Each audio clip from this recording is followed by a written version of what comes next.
Bonjour mesdames et messieurs et bienvenue à notre rubrique Parlons peu, parlons bien. Je suis Bienvenu Nangoné et je suis votre formateur sur les techniques de prise de parole. En général, lorsque nous parlons, lorsque nous communiquons, notre intention est de transmettre un message, une vision, une mission, de faire passer une information. Et pour que notre objectif soit atteint, il nous faut être compris et être bien compris de ceux qui nous écoutent. Voici pourquoi aujourd'hui nous partagerons avec vous 3 clés pour être compris et être bien compris de tous.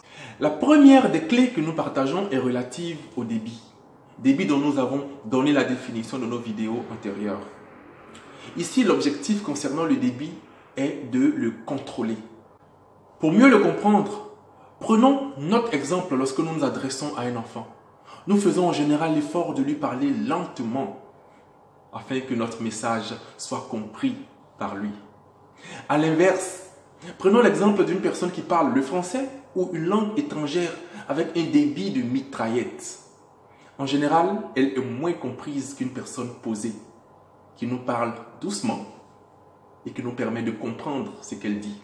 Mais attention, s'il est vrai qu'une élocution lente donne plus d'impact à l'orateur et lui confère la majesté des chefs d'État et des rois, nous sommes tous d'accord pour dire qu'une conversation agréable est vive et enjouée. Alors, soyons lents, mais pas trop lents, au risque d'endormir notre auditoire.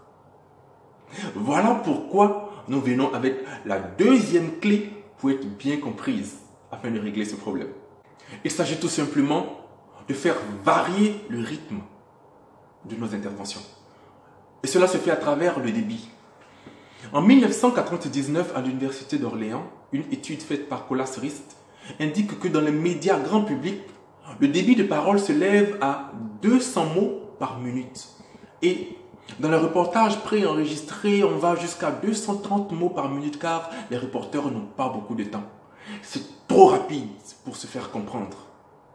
Voici pourquoi il est préconisé de parler dans une fourchette à une vitesse comprise entre 140 mots et 160 mots. Ainsi, nous sommes sûrs de ne pas être trop lent ni trop rapide. Soyez rassurés, l'impact de votre intervention n'est pas seulement lié à la vitesse de votre élocution. C'est en cela que nous venons avec la troisième clé qui va vous permettre d'être bien compris par tous.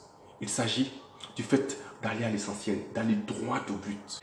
Car en vérité, notre impact ne se retrouvera pas dans les descriptions, dans les attendus, dans plein d'éléments qui viennent autour de notre sujet. Bien au contraire, ces fioritures viennent non seulement allonger notre temps d'intervention, viennent tempérer la compréhension de notre sujet et bien entendu, viennent ralentir l'impact de notre intervention sur notre auditoire. Voici pourquoi, pour aller droit au but, nous vous recommandons seulement cette solution à 2 étapes.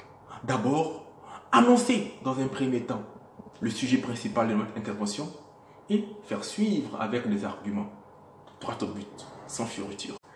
Pour résumer, nous pouvons dire que si nous souhaitons être bien compris par tous, il nous faut dans un premier temps contrôler notre débit de parole, varier le rythme de nos interventions et surtout aller droit au but lorsque nous avons la parole. C'était notre rubrique Parlons peu, parlons bien. Vous pouvez nous suivre sur notre chaîne YouTube ainsi que sur notre page Facebook Morley Consulting et sur notre site internet www.morleyconsulting.online. Rejoignez-nous donc sur nos programmes de formation, nos séminaires pratiques afin que nous puissions ensemble progresser sur le chemin afin de devenir une meilleure version de nous-mêmes. Merci beaucoup et à la prochaine. Au revoir.